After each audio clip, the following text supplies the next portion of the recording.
नमस्कार, त्रिनेत्र चूरू अपडेट लेकर हाजिर हूं मैं विनीता शर्मा। नेता प्रतिपक्ष राजेंद्र राठौड़ ने आज चूरू के बूटिया रोड से रामकुमार लुगरिया फार्म हाउस तक 450 मीटर डामर सड़क का लोकार्पण किया। लोकार्पण कार्यक्रम में ढोल ताशों व आतिशबाजी करते हुए बूटिया ग्रामवासियों एवं आसपास के सैकड़ों ग्रामीणों ने राठौड़ का स्वागत किया। राठौड़ ने कहा कि चुनाव में 100 दिन से भी कम समय बचा है, तब कांग्रेस सरकार रेवड़ियां बांटने का काम कर रही है। जनता यह जानती है कि पिछले 4.5 साल ये सरकार कहाँ थी। महंगाई ने राजस्थान की कमर तोड़ रखी है। बहन बेटियां सुरक्षित नहीं है। आए दिन बलात्कार के मामले आ रहे हैं। आने वाले विधानसभा चुनाव में राजस्थान की जनता कांग्रेस को आईना दिखा देगी। इस मौके पर राठौड़ ने बूटिया गांव में घरों पर से गुजर रही हाई टेंशन लाइन को शिफ्ट करने की घोषणा की। इसके साथ ही भाजपा की सरकार बनते ही बूटिया से राणासर तक सड़क निर्माण करवाने व अंडरब्रिज बनवाने की भी घोषणा की। कार्यक्रम में सीताराम लुगरिया, पूर्व जिला प्रमुख हरलाल साहन, प्रधान दीपचंद्रा हड़ आदि उपस्थित रहे। आज ये पुलिस के लुटेरे सड़क पर अब मिल जाएंगे। इन सब चीजों का उत्तर एक ही है भाइयों, वोट की चोट से उन्हें सीधा करो। जो आपके अरमानों पर चोट मारते हैं, नौजवानों का पेपर लूटते हैं, नौकरी लूटते हैं, इन सारी बातों को करने के लिए अब आपके हाथ में हथियार आ रहा है, उसका बेखूबी से इस्तेमाल करना। और सीताराम जी, अंत में कह रहा हूं, ये सड़क, पहली बात तो उसकी शिकायत करना ठीक नहीं बनी। दूसरी, ये सड़क यहां तक नहीं रुकेगी। जब कभी भी कलम हाथ में आएगी, ये सड़क भी पार जाएगी और रेलवे स्टेशन पर जो रेलवे ब्रिज है वहाँ अंडर ब्रिज भी बनाएंगे और ये राणासर के साथ ये सड़क को जोड़कर ये सुगम मार्ग बन जाए। इसके लिए आज तो मैं इसलिए नहीं कहूँगा कि अब बजट भी नहीं और सरकार भी नहीं, ग्रेवल की तो घोषणा करके जाओ, सीओ से बात करनी पड़ेगी। काले ग्रेवल के लिए बात निश्चित तौर पर करेंगे। और आप जो आपके लाइट के तार ढीले हैं उनको ऊंचा करना, वो मेरे को ज्ञापन देना, उसकी करेंगे। पर आज जो गंगा यमुना संस्कृति देख रहा हूँ बूटिया की, बूटिया में सारे एक जगह पर आके आपने बैठा दिए भाई। शेर बकरी एक साथ एक ही घाट पर लगा दी। उनसे कहूँगा भाई देखो, या तो सभा में आना नहीं आना, तो ताली बजाने नहीं, ताली बजाई तो फिर जो जिस मंसूबे से बजाई उस मंसूबे के साथ रहो। आपने अच्छी तरह से बूटिया डाबला वालों देख लिया, पिछली बार कांग्रेस को मेरे से ज्यादा वोट देकर देख लिया। बूटिया में ज्यादा, अरे 30 वोट एक जगह ज्यादा ना 100 के सारा तो अब बराबर तोला आपने। इस बार जरूर देख लेना। मैं तो जैसा भी हूँ, जहाँ भी रहूँ, जब तक इन रगों में खून दौड़ेगा, इस चूरू के प्यार को भूल नहीं पाऊंगा। आपके साथ रहेंगे। आप सब लोग आए, इसके लिए सबका बहुत बहुत धन्यवाद। आज बूटिया गांव में हमारे मेरे पिताजी के नाम पर बनी ढाणी रामकुमार लुगरिया की ढाणी तक विधायक विकास कोटे से सड़क का लोकार्पण का कार्यक्रम था, जिसमें हमारे लोक लाडले जनप्रिय नेता राजेंद्र सिंह जी राठौड़ साहब के द्वारा किया गया। और मैं बहुत बहुत आभार व्यक्त करता हूँ बूटिया के ग्रामीण जनों को, जो देवतुल्ला सभी लोगों ने आज इस कार्यक्रम में बढ़ चढ़कर भाग लिया। और चूरू शहर के विभिन्न वार्डों से अल्पसंख्यक समाज, वाल्मीकि समाज, अन्य समाजों के लोगों ने जो बढ़ चढ़कर भाग लिया, उन सब का आभार व्यक्त करता हूं। और ऐसे कार्यक्रम आयोजन कर मुझे बड़ी संतुष्टि मिलती है कि जनता बिना भेदभाव किए, बिना किसी दुर्व्यवहार किए हुए एक अच्छे नेता को सुनने के लिए आते हैं और उनकी बातों पर अमल करते हैं। राजलदेसर कस्बे में नगरपालिका के लगातार 2-3 मीटिंग स्थगित होने के बाद आज नगरपालिका भवन में पालिका अध्यक्ष गंगा देवी की अध्यक्षता में मीटिंग आयोजित की गई। इस दौरान अधिशासी अधिकारी मनीष पारिक ने सदस्यों के समक्ष एजेंडा रखा, जिस पर सभी सदस्यों ने सर्वसम्मति से इसे पारित किया। वहीं भाजपा के नेता प्रतिपक्ष दीनदयाल स्वामी, पार्षद धनपत शर्मा व पार्षद पवन प्रजापत द्वारा पिछली मीटिंग में रखे गए एजेंडे को इस मीटिंग में सम्मिलित नहीं करने पर कार्यकर्ताओं ने जमकर विरोध जताया एवं 3 साल से नगरपालिका के कार्यकाल में नगरपालिका की समितियों का गठन नहीं करने को लेकर विरोध प्रकट किया। मीटिंग में कुल 35 पार्षद व 6 मनोनीत पार्षद में से मात्र 29 पार्षद उपस्थित मिले। आज राजलदेसर नगर पालिका में मीटिंग रखी गई थी। उसमें उसको मैं साधारण मीटिंग तो वो नहीं थी, आपातकालीन मीटिंग बता रहा हूँ मैं उसको, क्योंकि जो पहले पूर्व में 2 बार मीटिंग रखी थी उसमें 4 एजेंट थे। चारों एजेंटों में एक एजेंडा ऐसा था जो इन्होंने आज लिया था, तो हमें उस एजेंडे में कोई दिक्कत नहीं है। यदि नियम अनुसार जो भी सही है तो उनको करो, कोई दिक्कत नहीं है। और भी कई ये साहब से अवगत करो ऐसे बातें, क्योंकि आते हैं तो ये नहीं मिलता है, नगर पालिका में बढ़ते हैं तो चेयरमैन नहीं मिलता है। आज ये साहब ने निवेदन किए है कि भाई हमारी कोई भी समस्या है, जैसे ऑटो टिपर 3 महीनों से ऑटो टिपर आया हुआ है, नगर पालिका में खड़ा रखा है, ना तो कोई उनको बाहर निकालता है ना उसको कोई कार्य देते हैं, तो उनसे लेने से क्या फ़ायदा। ऑटो टिप्पू का पैसा लगा है तो कम से कम उनको पब्लिक के लिए तो लगा है, उनको बाहर निकालना चाहिए, सफाई व्यवस्था सही हो।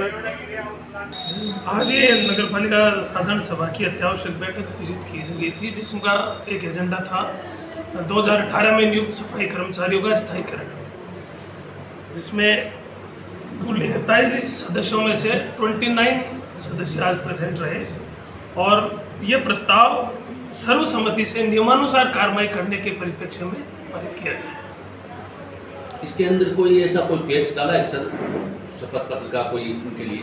नहीं, चूँकि प्रकरण में कोई एसीबी का इन्वॉल्वमेंट था, कहीं ये परिवार है, हालांकि न तो आज तक कोई एफआईआर दर्ज है कहीं पर और न ही विभाग से कार्रवाई हेतु अनुमोदन हुआ है, पर चूँकि प्रकरण इस तरह का है इसलिए इसके अंतर्गत रहते हुए कार्रवाई, अद्य दिन रहते हुए कार्रवाई करने के निर्देश दिए गए हैं, सशर्त कोई आदेश पारित नहीं किया गया। इसके अलावा अन्य एजेंडों पर चर्चा की, उसमें एजेंडे थे नहीं आज मीटिंग के अंदर, क्या उसको आश्वासन मिला सर? देखो, बोर्ड की बैठक राज्य सरकार के निर्देश कार्य संचालन जो नियम है उसमें स्पष्ट प्रावधान है, बोर्ड की बैठक की कार्यसूची में सम्मिलित एजेंडे पर चर्चा हो सकती है, उसके अलावा किसी पर चर्चा नहीं हो सकती। चूँकि एक ही एजेंडा था इसलिए उसी पर चर्चा की गई। सर, क्या वो इससे पहले निष्कासित की गई थी बैठक, उसमें 4 एजेंडे थे, सिर्फ एक एजेंडा ले सकते हैं? देखिए, निष्कासित कितने एजेंडे थे पूर्व में इसकी जानकारी मुझे नहीं है, मेरे पास एक एजेंडा आया और मैंने उसको स्वीकृत किया था और उसी पे चर्चा की गई। इस संबंध में मेरे को कोई जानकारी नहीं है पूर्व में क्या हुआ। सर, ये सफाई कर्मचारी जो 2018 में चयनित हुए थे उसमें से कितने जो कर्मचारी उनको लगाया जाना है? जो 2018 में हुए थे उनमें से 3 कर्मचारी यहाँ से स्थानांतरित हो गए, बीकानेर चले गए, उनका स्थायीकरण हो चुका है और बाकी जो है उनका स्थायीकरण इस आदेश से होगा। तो सर, इसमें से 3 का स्थायीकरण हो चुका और बाकी करीब 30 लोग बचे हैं, तो ऐसा कैसे होगा? वो स्थायीकरण बीकानेर किया गया उनका, यहाँ किसी का स्थायीकरण पूर्व में नहीं हुआ 2018 वालों का। तो वहाँ जो स्थायीकरण हुआ उनसे भी क्या शपथ पत्र लिया गया था? मेरे को जानकारी नहीं है इसमें। एक सर, ये बोर्ड मीटिंग समापन होने के बाद भी मेंबरों से साइन करवा रहे थे, वो बोर्ड मीटिंग के दौरान पहले साइन नहीं? बोर्ड बैठक की प्रोसेस का हिस्सा है सिग्नेचर करवाना और उसी के साथ कार्रवाई की गई। चूरू नगर परिषद सभापति पायल सैनी ने कहा है कि प्रदेश के मुख्यमंत्री अशोक गहलोत का सपना 10 लाख लोगों को उनके आशियाने का मालिकाना हक देना है। मुख्यमंत्री की उसी भावना के अनुरूप चूरू नगर परिषद द्वारा पात्र व्यक्तियों को पट्टा जारी करने का सिलसिला आज भी जारी है। उन्होंने कहा कि उनकी मंशा है कि एक भी पात्र व्यक्ति पट्टा लेने से वंचित ना रहे। इसके लिए उन्होंने अलग अलग कर्मचारियों की टीमों का गठन कर युद्ध स्तर पर पट्टों के वितरण का कार्य किए जाने के निर्देश दिए हैं। उन्होंने बताया कि इसी क्रम में आज 30 पात्रताधारी परिवारों को उनके आशियाने के पट्टे दिए गए, जिनमें रामसरा रोड पर बनी पार्थ सिटी में निर्मित फ्लैटों के पट्टे भी शामिल है। चूरू शहर के आखिरी छोर पे बसा हुआ है। आज़ादी के बाद तक आज तक हम वहाँ रहते हैं, लेकिन हमें पट्टों का वितरण कभी नहीं हुआ था। नगर परिषद चूरू ने 69 के अंतर्गत जो पट्टों का राज्य सरकार की तरफ से आयोजन चल रहा है, प्रशासन से आरोग्य संघ अभियान के अंतर्गत हमारे मोहल्ले से काफी संख्या में लोगों ने आवेदन किए और हमारे मोहल्ले के काफी लोगों को पट्टा मिल चुके हैं। अब तक हमें 50 के लगभग पट्टे तो मिल चुके हैं और भी हमारी फाइलें नगर परिषद में लोगों की पड़ी है, उनको भी आस है। और जिस तरह से नगर परिषद चूरू काम कर रहा है, ऐसा लगता है जल्द ही सबको पट्टे मिलेंगे और पूरा शहर पट्टायुक्त होगा। नगर परिषद की कार्यप्रणाली और राज्य सरकार की कार्यप्रणाली से लोग काफी खुश नजर आ रहे हैं और इसका आने वाले चुनावों में पूरा फायदा मिलेगा। चूरू सभापति पायल जी सैनी और मुख्यमंत्री अशोक गहलोत का बहुत बहुत धन्यवाद प्रकट करना चाहते हैं पूरे मोहल्ले के माध्यम से, पूरे शहर के माध्यम से। बहुत ही खुशी की बात है आज इनको पट्टा मिला है, ये बहुत बड़ा अधिकार है और हमें बहुत खुशी है। नगर परिषद के कार्यप्रणाली से हम बहुत खुश हैं। गांव घांगू में मेरी माटी मेरा देश अभियान के अंतर्गत आज शहीद सैनिकों के शिला फलकम का अनावरण और पौधरोपण कर पर्यावरण संरक्षण का संकल्प लिया गया। सरपंच विमला देवी दर्जी ने कहा कि संपूर्ण विश्व में हमारा देश प्रेम ही हमारी अलग पहचान है। हमें अपने परिवेश से ही देश प्रेम और सार्वजनिक हित के विषयों पर काम करके नई पीढ़ी में देश प्रेम का संचार करना चाहिए। सैनिकों का जुनून और आत्मविश्वास एक नई ऊर्जा से भरता है। गांव के चौक से जब भी कोई सैनिक गुजरता है तो मन करता है कि वहां के कैंपों की कहानी सुने। समाज सेवी महावीर नेहरा ने कहा कि प्रकृति ईश्वर का मनुष्य को दिया हुआ अनमोल उपहार है। आज के औद्योगिक युग में प्रकृति और पर्यावरण संरक्षण हमारी मूलभूत आवश्यकता है। इस अवसर पर उप सरपंच पूर्ण सिंह, सहकारी समिति के पूर्व अध्यक्ष परमेश्वर लाल दर्जी, कार्यवाहक प्रधानाचार्य रेखा मीणा आदि उपस्थित रहे। 75वां आज़ादी का अमृत महोत्सव मनाया जा रहा है, जिसके उपलक्ष्य में विद्यालय के अंतर्गत विद्यालय के खेल ग्राउंड के अंदर हमने 75 पौधे लगाए हैं। सभी बालकों ने बहुत उत्साह के साथ इन पेड़ पौधों को लगाया है और उन्होंने ये प्रण लिया है कि इन पेड़ पौधों की वो देखरेख करेंगे, वह अपने आसपास एक हरित वातावरण का निर्माण करेंगे, जिससे हमारे भारत का पर्यावरण भी भारत के पर्यावरण में शुद्धता का एक संदेश जाए। साथ ही विद्यालय के अंदर चूँकि ये विद्यालय शहीद राजेश फगेड़िया के नाम से है, अतः यहाँ पर शहीदों के नाम पर एक शहीद पट्टिका लगाई गई है, जिससे प्रत्येक बालक देश के प्रति प्रेरित हो और अपने कर्तव्य का निर्वहन बड़े ही अच्छे से कर सके, व देश हित में अपने कार्य को, अपनी जिम्मेदारियों को आगे बढ़ा सके। धन्यवाद। मैं रेखा मीणा, कार्यवाहक प्रधानाचार्य, राजकीय उच्च माध्यमिक विद्यालय। मेरा माटी मेरा देश आज़ादी महोत्सव के अमृत महोत्सव के उपलक्ष्य में आज शहीद राजेश कुमार फेगड़िया उच्च माध्यमिक विद्यालय के खेल मैदान में 75 पौधे लगाए गए हैं और शहीदों को नमन किया गया है। पौधे हमारे जीवन के लिए बहुत उपयोगी हैं। दिन दिन पर्यावरण है वो ख़राब हो रहा है। पौधे लगाने से पर्यावरण शुद्ध होगा, हमारे आसपास की हवा और वातावरण शुद्ध होगा। आज इस अमृत महोत्सव और पौधारोपण में ग्राम पंचायत घांगू, सरपंच साहब, उप सरपंच साहब, सब जनप्रतिनिधि, तीनों विद्यालयों के प्रधानाचार्य और स्टाफ और सीनियर शहीद राजेश कुमार फेगड़िया उच्च माध्यमिक विद्यालय के एनएसएस के कार्यकर्ताओं ने अपना खूब योगदान दिया है और सभी बच्चों ने ये प्रण किया है कि मैं एक एक पौधों को जीवित रखूँगा और इसको बड़ा बनाऊँगा। सादुलपुर भाजपा की ओर से आज़ादी का अमृत महोत्सव के तहत शहीद वीरांगनाओं व पूर्व सैनिकों का सम्मान किया गया। उप प्रधान रामफल लंबोरिया की अध्यक्षता में आयोजित कार्यक्रम के मुख्य अतिथि पूर्व विधायक कमल कसवा थी। कसवा ने विभिन्न कार्यक्रमों का उद्घाटन करते हुए कहा कि शहीद वीरांगनाओं के सम्मान में कोई कमी नहीं आने देंगे। जिस तरीके से हमारे देश के सैनिकों ने अपने देश के लिए जान दी है, उसी तरह हम उनके मान सम्मान में किसी प्रकार की कमी नहीं आने देंगे। इस दौरान लंबोरिया ने 110 शहीद वीरांगनाओं और पूर्व सैनिकों का माला व शॉल भेंट कर सम्मान किया।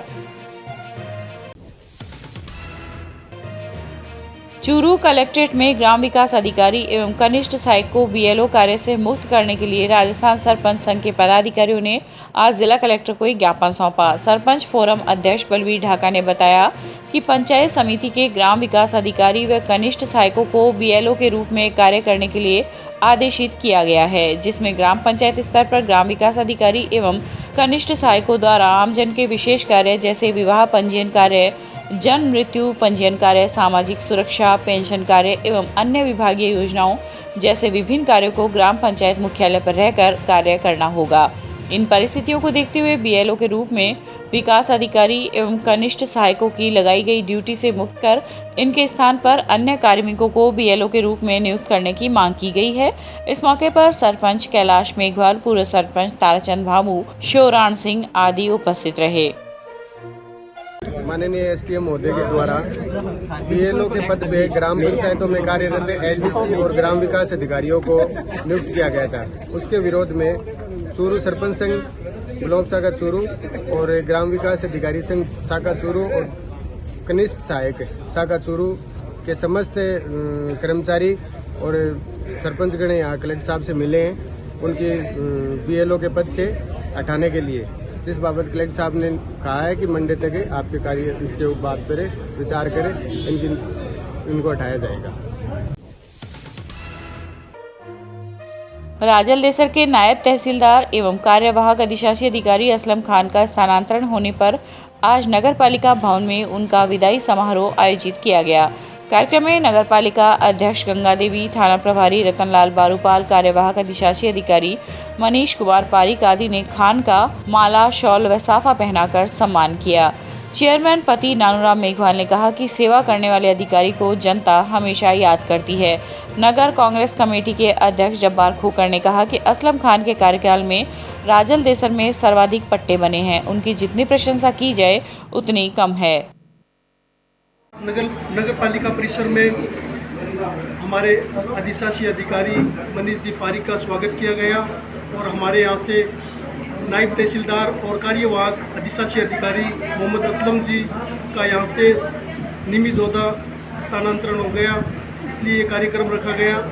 और हम नायब साहब के लिए ऊपर वाले से दुआ करते हैं कि नायब साहब जहाँ भी जाए पब्लिक का काम करेंगे अच्छे से। इसी के साथ धन्यवाद। आज हमारे कार्यवाहक अधिशासी अधिकारी असलम खान जी का विदाई समारोह बनाया और इसी क्रम में छापर जो अधिशासी अधिकारी महोदय मनीष जी पारिक उनको एडिशनल चार्ज दिया गया, उनका भी स्वागत समारोह। और श्रीमानुचंद साहब है, उन्होंने काम की पूरी प्रशंसा ली है तो उनको भी इनका स्वागत किया गया। तो असलम खान जी के बारे में तो ये है कि उन्होंने बहुत खुले दिल से काम किया है, कभी किसी को किसी काम के लिए मना नहीं किया और खूब पट्टे बनवाए और खूब विकास के कार्य करवाए। और इनसे मेरी ये भी आया कि जहाँ भी आगे जाए इसी तरह से कार्य करें। धन्यवाद। स्टार्स प्रोजेक्ट के तहत राज्य शैक्षिक प्रबंधन एवं प्रशिक्षण संस्थान गोनेर जयपुर के तत्वाधान में जिला शिक्षा एवं प्रशिक्षण संस्थान डाइट चूरू द्वारा प्रधानाचार्य प्रशिक्षण शिविर आज सीमेट उपनिदेशक दामोदर तिवारी एवं डाइट प्राचार्य गोविंद सिंह राठौड़ की अध्यक्षता में समारोह पूर्वक संपन्न हुआ। उपनिदेशक तिवारी ने प्रधानाचार्यों को अपने विद्यालय में विशिष्ट नवाचारों के साथ कार्य करने हेतु प्रेरित किया।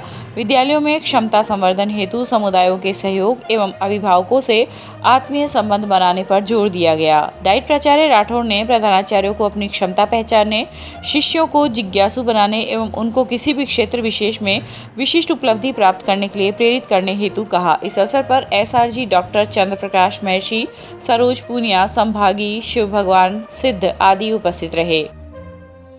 लीडरशिप प्रशिक्षण जो बीकानेर, हनुमानगढ़, गंगानगर, चूरू के संस्था प्रधानों को यहाँ सौती भवन में आयोजित किया गया, उसमें बहुत शानदार ढंग से ये संचालित हुआ और उसके साथ ही साथ जो है प्रशिक्षणार्थी इतने प्रभावित हुए कि वो जाते जाते डाइट को एक इनोवेटर भेंट करके गए हैं, जो एक उदाहरण है पूरे राजस्थान में। और राजस्थान में सीमेट से आई सूचना के अनुसार चूरू का जो लीडरशिप का कैंप है वो पूरे राजस्थान में नंबर 1 पर चल रहा है। मैं इस अवसर पर प्रधानाचार्य गोविंद सिंह राठौड़ डाइट चूरू सबको बधाई देना चाहूँगा और कोशिश करेंगे कि हम आने वाले बैच को और अधिक व्यवस्थाएं और सुविधाएं दे सकें। राजस्थान शिक्षक संघ अम्बेडकर की तहसील इकाई के द्वारा चूरू के नवनिर्वाचित जिलाध्यक्ष शिवराम मेघवाल का आज रतनगढ़ के लिंक रोड तिराहे पर स्थित एक होटल में अभिनंदन किया गया। जिलाध्यक्ष का रिखाराम तालनिया, पुरुषोत्तम शीला व उप प्रधानाचार्य विक्रम सिंह सहित कई शिक्षकों ने साफा व माला पहनाकर स्वागत किया। जिलाध्यक्ष मेघवाल ने कहा कि शिक्षक शिक्षार्थी के हितों को प्राथमिकता के साथ संगठन में काम करेंगे तथा सभी को साथ लेकर चलेंगे। वित्त मंत्रालय भारत सरकार के वित्तीय सेवाएं विभाग के निर्देशानुसार PM स्वनिधि योजना पर अग्रणी जिला कार्यालय के तत्वाधान में चूरू नगर परिषद सभागार में आज स्ट्रीट वेंडर्स, नगर परिषद एवं बैंकर्स के लिए एक दिन की कार्यशाला का आयोजन किया गया। LDM अमर सिंह ने बताया कि कार्यशाला में स्ट्रीट वेंडर्स, नगर परिषद एवं बैंकर्स में आपसी सामंजस्य स्थापित करने, योजना का प्रचार प्रसार करने, स्ट्रीट वेंडर्स को बैंकों में आ रही विभिन्न परेशानियों को दूर करने और योजना में ज़्यादा से ज़्यादा स्ट्रीट वेंडर्स के ऋण आवेदन लगवाकर उनको शीघ्रातिशीघ्र स्वीकृति एवं वितरण करने इत्यादि विषयों पर चर्चा की गई। कार्यशाला के आयोजन की घोषणा से आज दिनांक तक जिले में कुल 414 व्यक्तियों को 53.90 लाख रुपए के ऋण स्वीकृत किए गए हैं। दिव्य क्लब चूरू के तत्वावधान में झारिया मोरी स्थित ऋषिकुल में आज विद्यार्थियों को भोजन करवाया गया। क्लब प्रवक्ता रूपम माथुर ने बताया कि सावन के अंतर्गत किए जा रहे सामाजिक कार्यक्रमों के क्रम में ललिता टावरी परिवार के सौजन्य से क्लब द्वारा अध्यक्षा संध्या जैन व सचिव महिमा शर्मा के नेतृत्व में क्लब की सदस्यों ने विद्यार्थियों को भोजन करवाया व दक्षिणा प्रदान की। इस अवसर पर विजय लक्ष्मी पारिक, विमलेश भालेरीवाला, शशि चंदेल, चंदा धानुका, अर्चना मिश्रा, प्रीति टावरी आदि ने आयोजकीय भूमिका निभाई। रतनगढ़ के चुंगी नाका के पास गन्ना जूस का ठेला लगाने वाले बजरंग सिंह ने 6 दिन पहले रतनगढ़ पुलिस थाने में रिपोर्ट दर्ज करवाई थी। उस पर आज तक कोई कार्रवाई नहीं हुई है।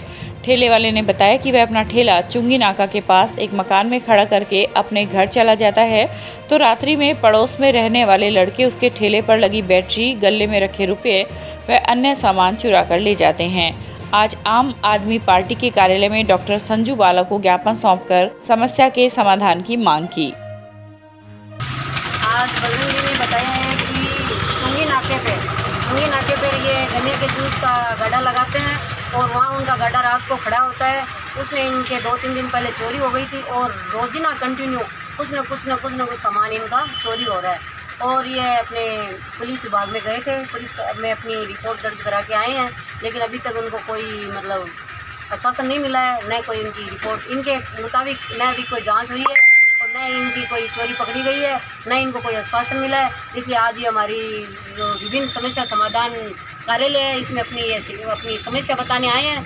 तो मैं इनको बजरंग जी से ये पूछना चाहती हूँ कि आपके जो कंटिन्यू जो चोरी हो रही थी तो उसमें आपने कितने रुपयों तक का सामान गया और क्या क्या गया आपका? नहीं करता 2 तो बैटरी चली गई और नहीं करता मेरा 5-6 साल गए सिर पड़ गए और बाल्टी टप पे और गल्लों में पैसे निकाल। कुल नुकसान कितना हुआ है? लगभग 25-30 हज़ार नुकसान हो चुके हैं मेरा। तो बजरंग जी आप थाने में गए थे तो आपके थाने में आपको क्या आपकी रिपोर्ट दर्ज हो गई? रिपोर्ट दर्ज करा गया, कोई आए नहीं अभी तक जो। और दीतवार को हुई थी, ले ली दीतवार को रात को, और रात को थाना में लेके गए नाबालिग को, वो के नाबालिग है वापस घर के छोड़ दिया। सुबह आके आपको रिपोर्ट दिखाई। रतनगढ़ पुलिस थाने में दर्ज एक मामले में युवती ने पुलिस पर दुर्व्यवहार करने एवं जबरन मर्जी से बयान दर्ज करवाने का आरोप लगाते हुए जांच अधिकारी बदलने की मांग की है। आरोपियों की गिरफ्तारी नहीं होने पर युवती ने परिवार सहित आत्मदाह करने की भी बात कही है। प्रकरण को लेकर सामाजिक न्याय संघ के बैनर तले तहसीलदार बजरंग लाल को आज ज्ञापन भी दिया गया। ज्ञापन में उल्लेख किया गया है कि युवती द्वारा 7 अगस्त को पुलिस थाना में एक मुकदमा दर्ज करवाया गया था। मामले में पुलिस प्रशासन उसके साथ दुर्व्यवहार कर रही है तथा जबरन डरा धमकाकर अपनी मन मर्जी से बयान करवा रही है। इसलिए पुलिस थाना में दर्ज मुकदमे की जांच के अधिकारी को बदला जाए व शीघ्र ही आरोपियों को गिरफ्तार किया जाए। यहाँ पे एक 7 तारीख को एक FIR दर्ज हुई थी, किसी लड़की का रेप का मामला था। उस मामले में हम आज यहाँ पे पुलिस प्रशासन से मिले तो पुलिस वालों ने बयान लेने के लिए हमें यहाँ पे बुलाया गया है। तो लड़की के जोर जबरदस्ती बयान करवा रहे हैं, अपनी मर्जी से जो लिख रहे हैं नीचे लड़की का साइन करवा लेते हैं। लड़की कुछ और कहना चाह रही है, वो कुछ और बयान दे रहे हैं। फिर हम वहाँ से उठ कर आ गए। हम मामले की जांच चेंज करवाना चाहते हैं और जल्द से जल्द मुलजिम की गिरफ्तारी चाहते हैं। अगर 15 तारीख तक का टाइम दिया है, 15 तारीख को अगर टाइम तक गिरफ्तारी नहीं होती है तो हम यहाँ पे बहुत बड़ा आंदोलन करेंगे।